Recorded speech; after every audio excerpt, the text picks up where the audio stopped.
Thank you. Thank you so much. And to our teacher, what do you think is the level of acceptability of STEM in the school? And how have you managed to continue with this and to ensure that STEM is embedded in the school as something that is very, very important for the girls? Okay, thank you. Most of my students have accepted the STEM subjects, for instance. They have positive attitudes, the positive attitude towards the science subjects. Okay. Do you feel like by exposing the girls to STEM that it has, in a way, supported the girls to build their interest in science-related subjects, including physics, mathematics? Are you seeing more girls taking up physics or science-related subjects as a result of now they can be able to do this practically? Before we did not have robotic kits, now we have robotic kits, and the girls can now be able to practically and do it practically. Yeah, very many girls are into science subjects. For instance, in my school, I'm seeing many girls choosing physics, chemistry, and even biology, and even mathematics, and they're doing very well. Okay, thank you so much. And to our student Mumbua,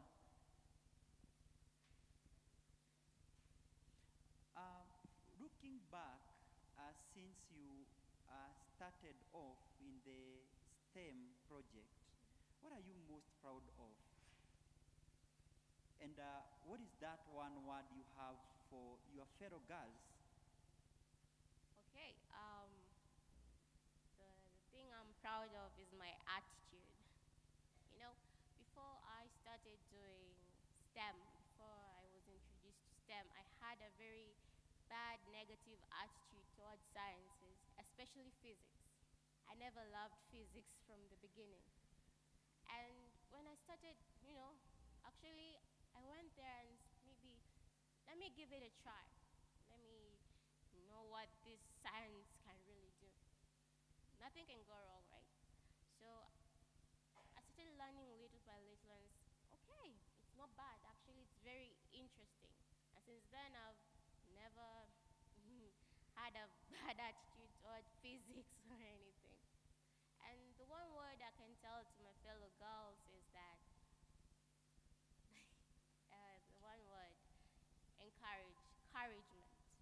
You know, you can never judge a book by its cover. Like me, I judged physics because I saw a lot of wires and stuff and many calculations in there. But you can change that. If you have courage and change a positive attitude, anything can be possible, right? Okay, thank you so much. I want us to clap for her. And now to Madam Stacy.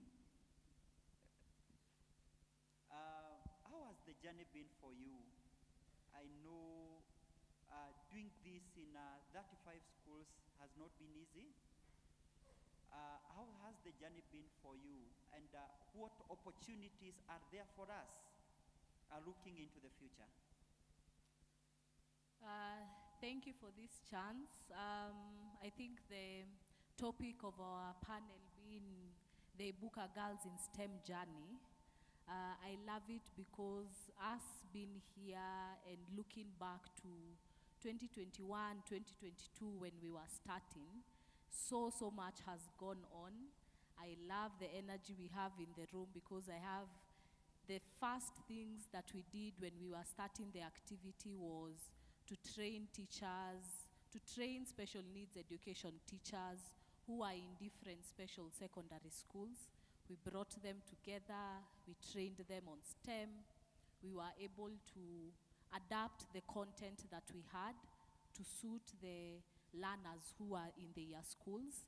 And I think first things first, in our journey, there has been tremendous growth in our teachers, because when we were started, or rather when we started, most of them were green. They were new to STEM, they didn't know about coding. Because I remember when I trained them, I'm happy to see Morris here. When I trained them and I was telling them about a robot, coding using Scratch, Nile, you introduce something to someone, you know, change is hard for everyone. So first things first, inakuanga reject.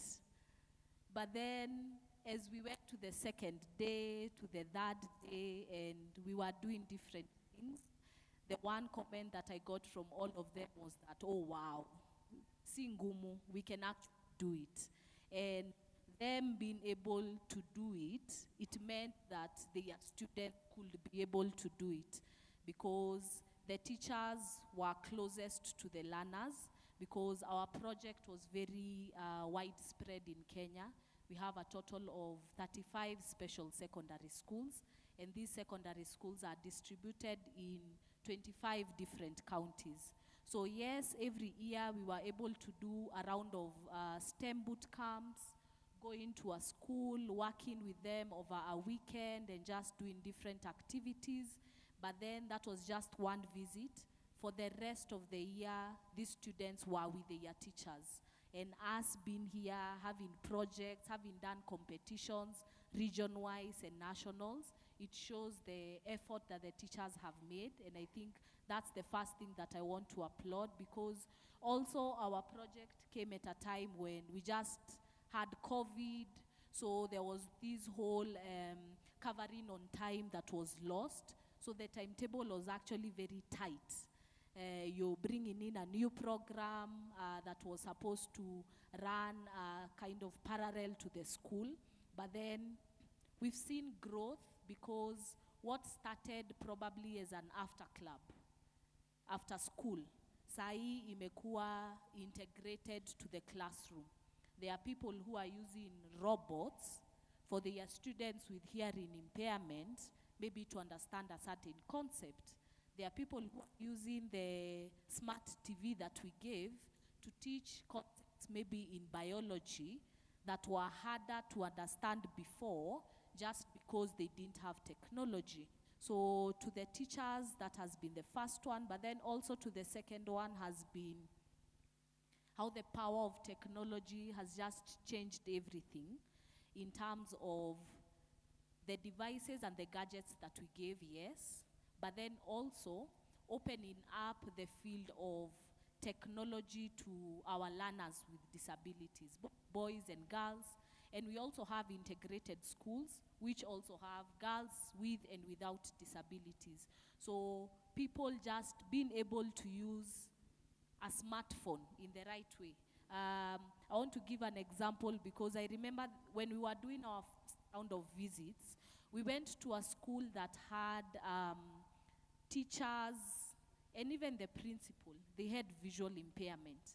And for me, it struck me because first things first, that teacher did not have a smartphone.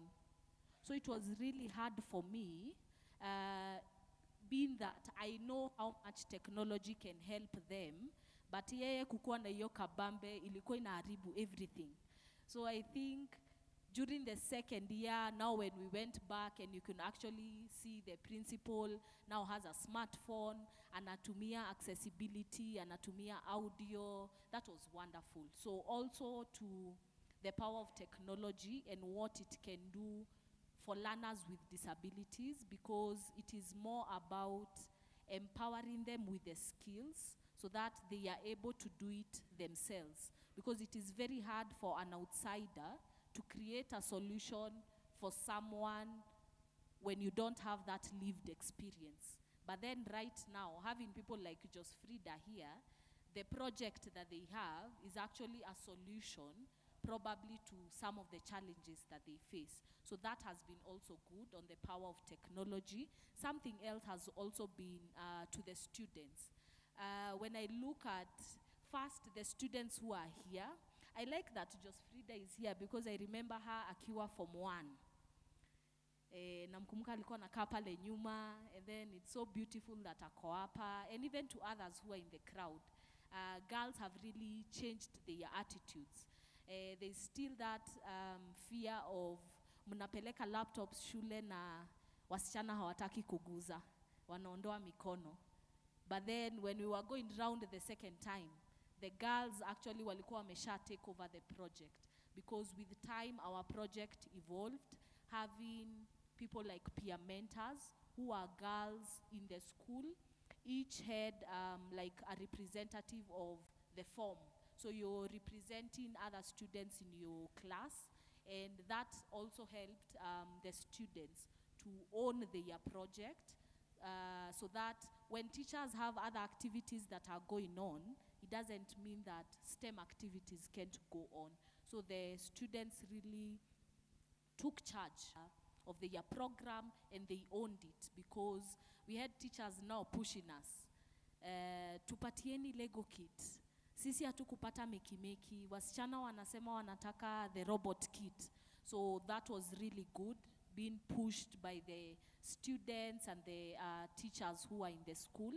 Then something else also has been on how we've been able to model different resources that are helping our learners with disabilities, because that speaks to our sustainability in terms of if we are doing this, but then what lives on beyond this project, and even to other learners with disabilities, because this is not everyone in Kenya and even in the world. So there are so many other people. So us being able to develop resources that are helping schools and even learners and teachers with disabilities to train STEM content to the students. That has been also very innovative, and it is still going on, because we are still creating more resources and just trying to embed that to what is there currently in the education system. Then the last one has also been to how, I think it's the administration. I remember when we were going round in the ASAL areas, places like Turkana, Wajir, and Garissa, and our first challenge was enrollment. Mnapata kuna wanafunzi 4 kwa class. But then looking at a place maybe say like Garissa County, mkikuwa tu na Garissa Secondary School for the deaf, and we are just saying it has 4 students, it means there are so many girls who are not in school. So when we did county sensitization meetings, we met with them, and we emphasized on the need of girls with disabilities continuing with education past primary education. So that also really helped, especially in our areas, to increase enrollment for learners with disabilities, and to also make sure that they stay in school. Ndio asikuje tamoa na alafu imeishia hapo. So I think I can say a lot, because I've been part of the 3 years, but I think in a nutshell, those are some of the main things that we've able to accomplish. Thank you so much. We can come for Stacy. Thank you. And now to Mama Taf. We call her Mama Taf because we say that we read and others follow. And I think we are known for creating innovations as the Action Foundations that are scalable globally. And it feels like we are beginning, Stacy. It's not like we are coming to the end. It feels like we are beginning a STEM in Kenya for runners with disabilities. And I want to ask Maria, what does the future of Ibuka STEM look like? Thank you so much, Ikonya. I teared up a bit when the video ran, snippets from Ibuka STEM, because it took me back from when we began. Just figuring out how we are going to make our material accessible for all learners. How are you going to find the girls? I am incredibly grateful to Google.org, who is the funder for this initiative. And in 2021, we were selected out of more than 8,000 applicants in the whole world as among the 34 innovations that can transform the lives of women and girls in the world. And honestly, that was mind-blowing because initially when we started Ibuka STEM in Kibera, just at our office and at our hub, we had around 19 girls come in during the school holidays. I see some of them are here. Hi, Joanne. I see some of our girls who we were with are here. And we were doing mostly Lego robotics. We tried our hand at Scratch. And I could see how it made a difference, not just for them, but for their parents. Because a lot of their parents, when we had the parent sensitization, when you ask them, what will your girl do in the future? What would you like your girl to become? Most of them would go towards, they will go for vocational classes. They will be teachers. And very few, if not any, say they will be doctors, they will be engineers, they will be computer scientists. And I wondered, why do us as society have such low expectations for our girls with disabilities? And it really bothered me. So I spoke to a friend. She is the executive director of Akira Chicks, and she opened my world to the world of robotics, to the world of coding.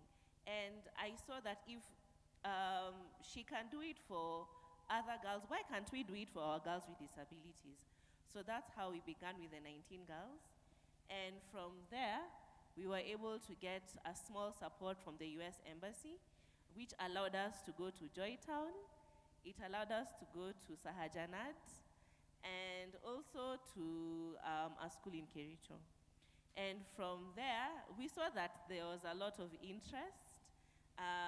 The girls were actually taking up the robotics and the coding and the makey.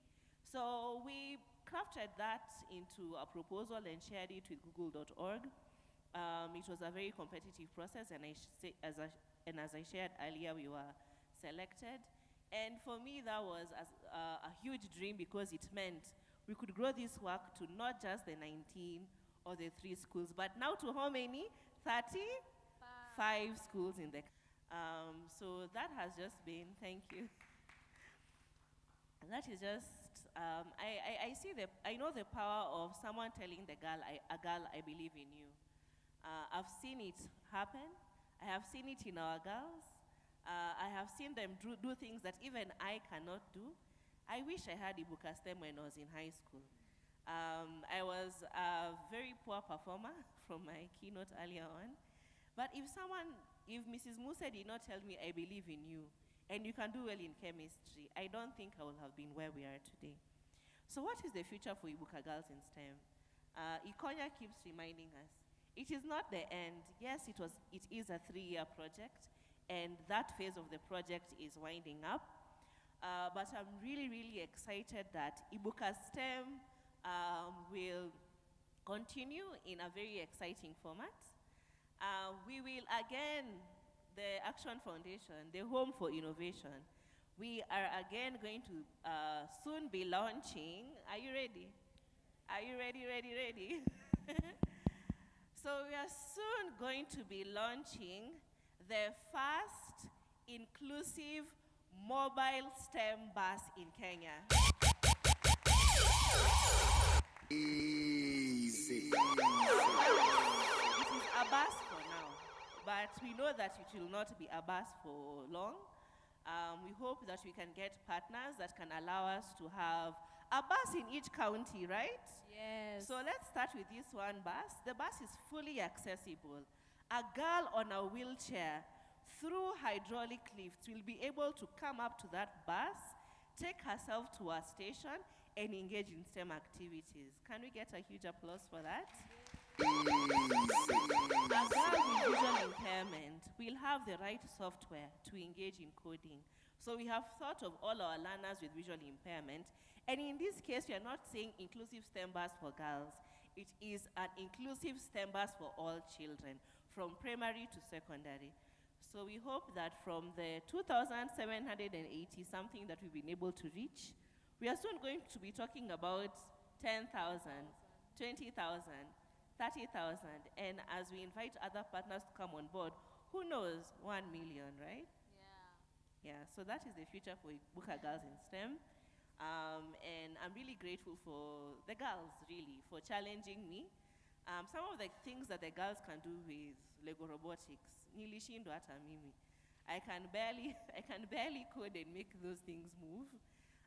But we asked ourselves as the leadership team and the board of the Action Foundation, if the girls can imagine and come up with these innovations, tutashindwa sisi.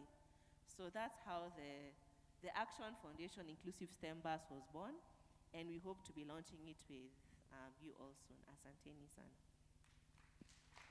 Thank you so much, Mama Taf, Madam Maria. And in crossing, our parents are here. And maybe our parents are asking, how can I support my girl in their career path in STEM? What is that one word beginning with Mumbua that you have for your parents, all the parents of runners with disabilities? What is that one word that you have with them with regards to STEM? Do you believe that every runners with disabilities can become the next engineers, Yes, solution absolutely. makers? So what is that one word that you have for them? The parents are here.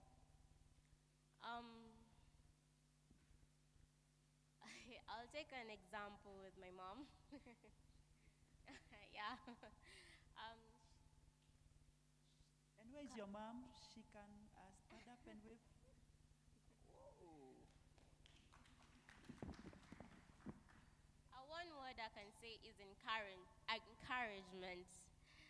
Well, you know, as children with disability, we see other kids out there running around, others talking, others playing games that, okay, let's be honest, we can't play. Me, I can't kick a football. I can't go on a running spree. But maybe I can do better in sciences. That's why I'm saying parents, you should encourage your children. That small effort that they take, encourage them, say you can do better. Never give up on your child no matter what the disability they have. Maybe the child can't talk, can't hear, can't walk. Maybe your child is in a wheelchair. Or maybe your child is have the baddest cerebral palsy. But that doesn't mean it's the end of the world. That doesn't mean it's the end for your child. Keep encouraging your children no matter what. That little effort they do in school, in games, in sports, encourage them. That will motivate them more and know, okay, I can make it. I really had very low esteem. I never knew I could make it. I never knew that, okay, I'll be right here talking to this large crowd here. But my mom told me that you can make it. No matter what, keep doing it. The thing you love, keep doing it no matter what. Yes. Thank you.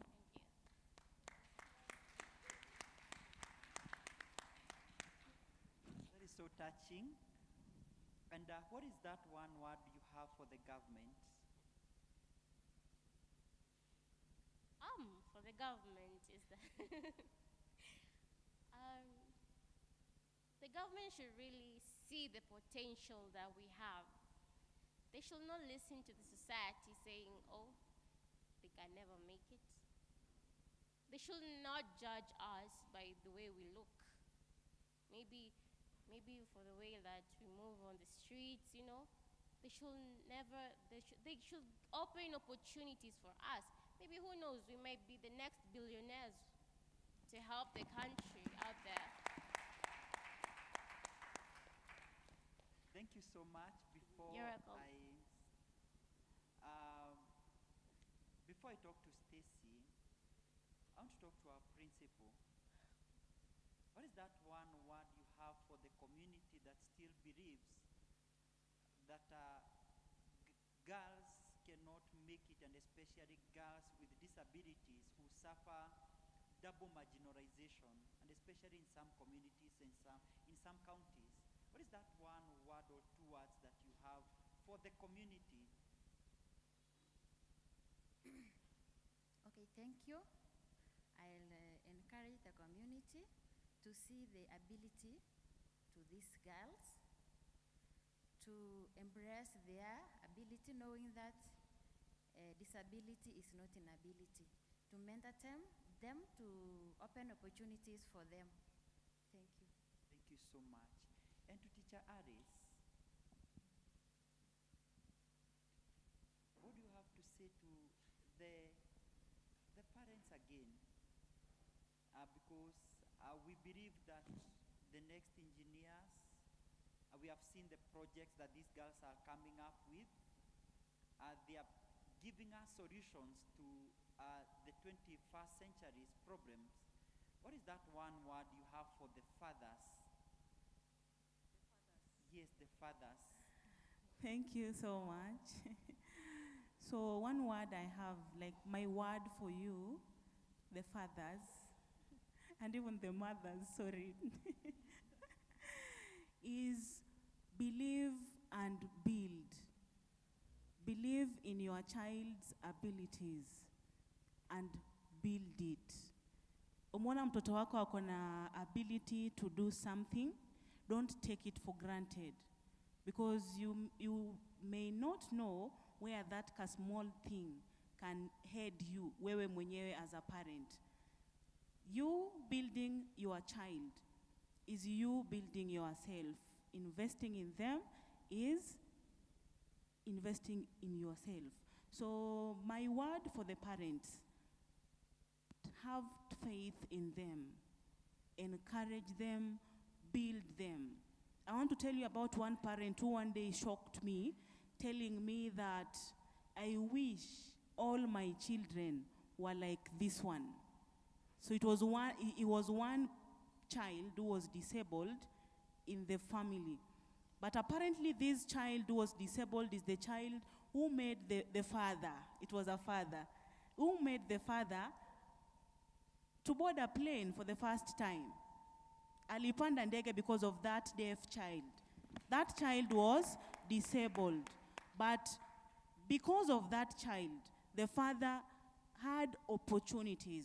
So when you believe in your child, don't look at their disability. Look at what they can do. Engross on that, build on that, empower your child. Mimi kama Alice, I would like to tell you that me being here today, me being who I am today, is because of a student with disability. Me here, seated here right now, is because of these children of ours. And why am I seated here today? Because I saw the potential in them, the small things that they can do. And then I decided that now, this one is going to become something bigger.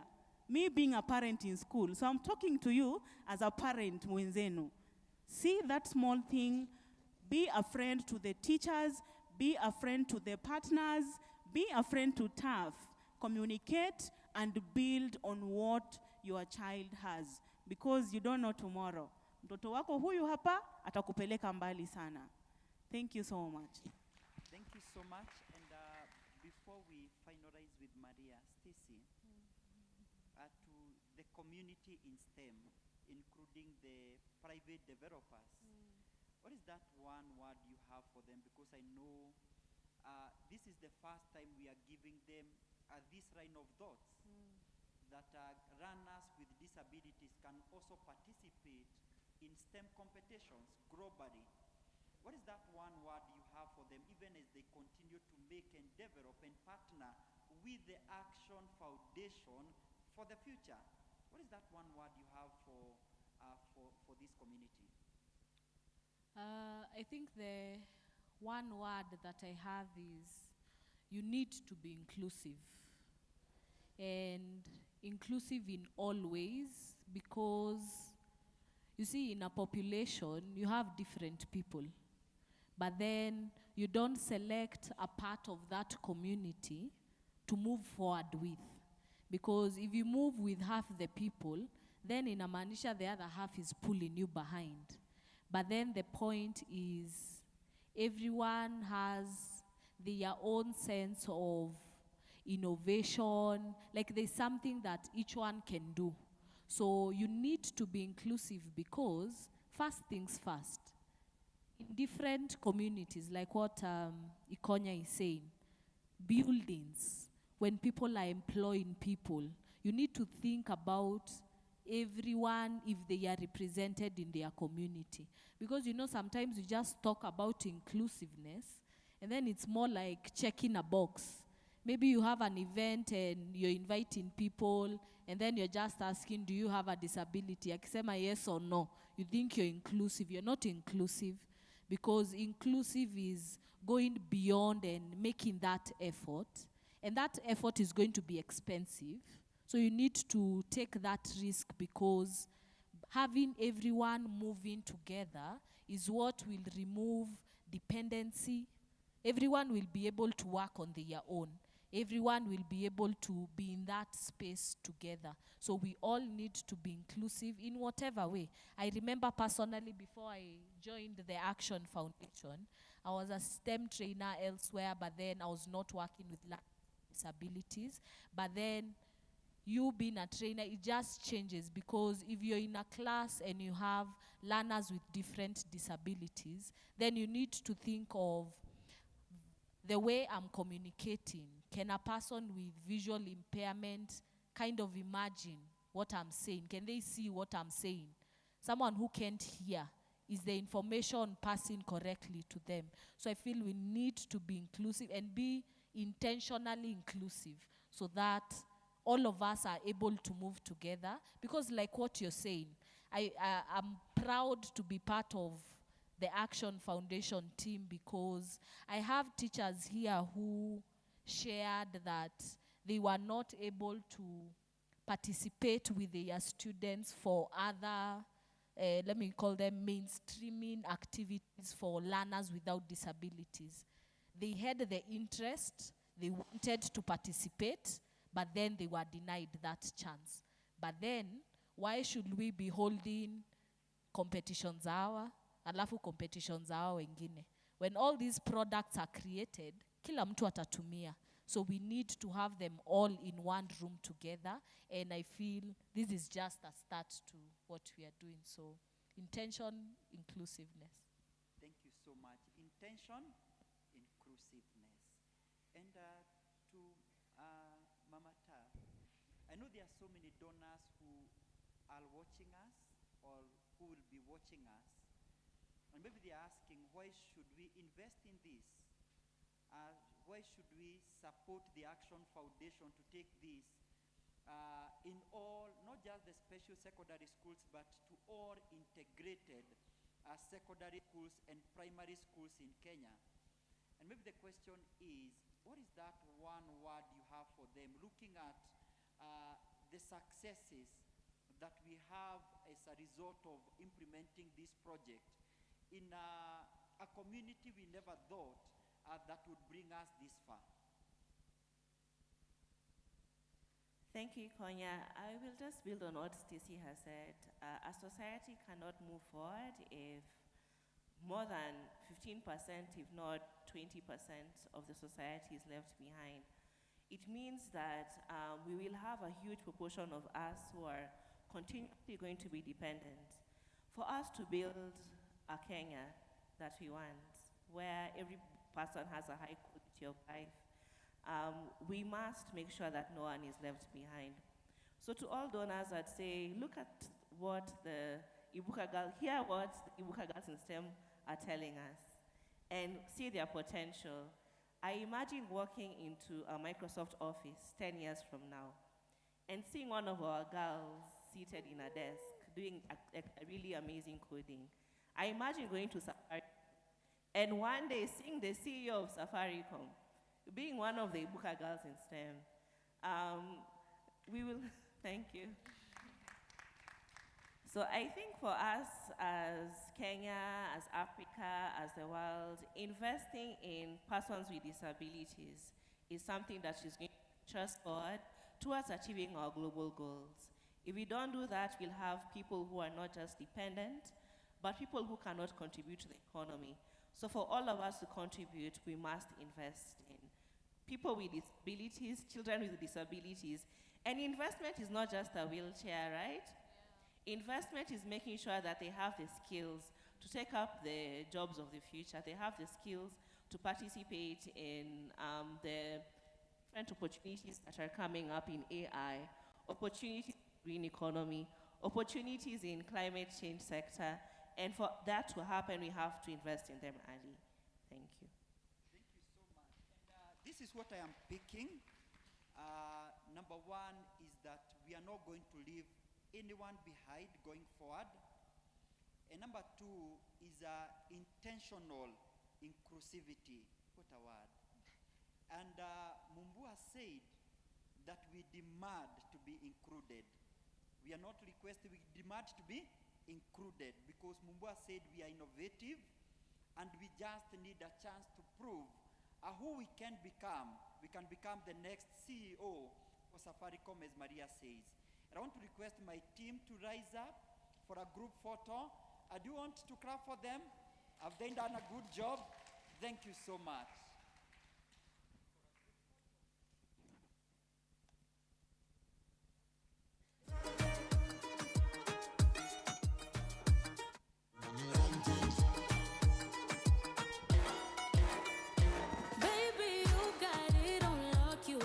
Okay, we give them a good clap. Tuwapigie makofi mazuri. Thank you very much, our panel.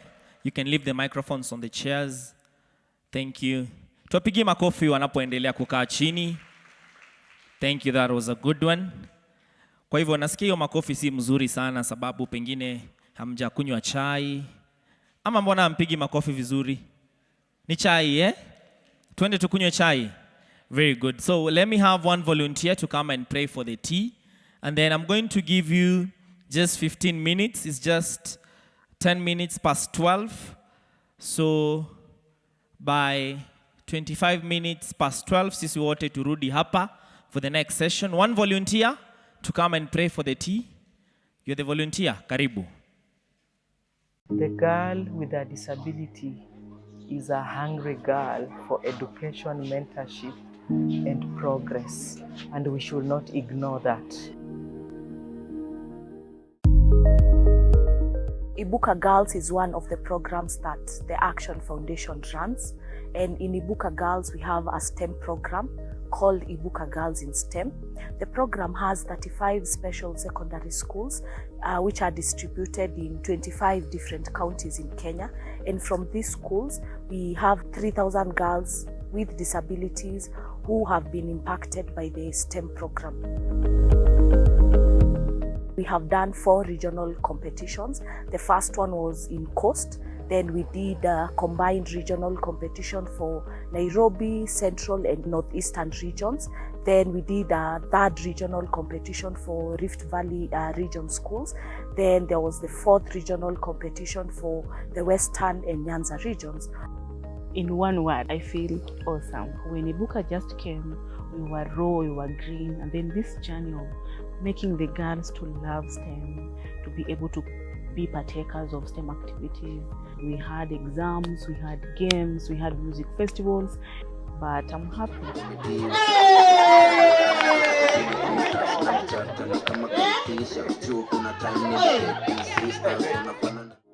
The journey has been good since we started from last year. We have made many skills in STEM. We learned to make robots, makey, scratch program. Hii Ibuka Girls in STEM nimefurahia kwa sababu kila kitu siku hizi watoto ni mambo na teknolojia, na sasa hii tunafurahi imeanza kuwaletea computers na wameanza kuingia katika ulimwengu wa teknolojia ambapo bado wangali wadogo. During the boot camps, we normally have mentorship sessions for girls with disabilities. And during the mentorship sessions, our objectives is to build confidence of these girls, breaking social barriers, and to help building their agencies. In addition to our mentorship, we distribute dignity kits to these girls, which contain sanitary towels, soap, and toothpaste. This is to help maintain their menstrual health and hygiene. And in this area, most of our students actually drop out of school during their menstrual days because of the inability to access sanitary towels or end up using unhygienic clothes. I've really gained a lot of knowledge on robotics. And so, for example, for the driving and also different jobs involved with STEM, I feel so composed about them. And if it is possible, I will start my own because I think that I can make things using the skills that I have gained. Let me take this opportunity to thank the Action Foundation through Ibuka projects for the far they have done.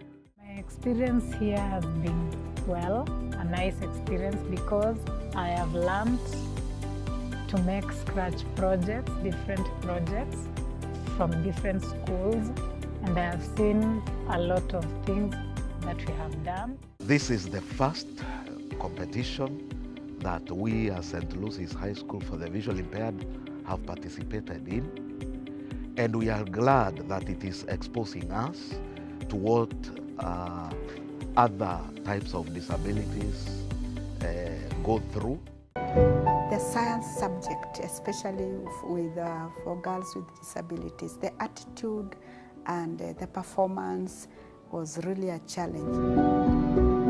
Because initially they were feeling like others can run and I cannot run. When this group came up to start speaking out that it is possible, they have brightened up because a program that shows that they are loved.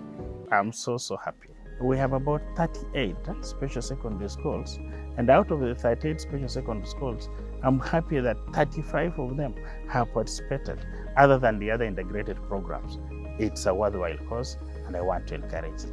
And I'm really proud of the Ibuka Girls in STEM project because, true to the words of the teachers, it has really provided a good base for the girls, and I'm sure that moving forward, it has really helped to shape the people that they will become in the future. It's been a beautiful 3 years, a beautiful journey just to equip you with skills, digital skills, and other skills that will help you to survive in the 21st century and even the future world of skills.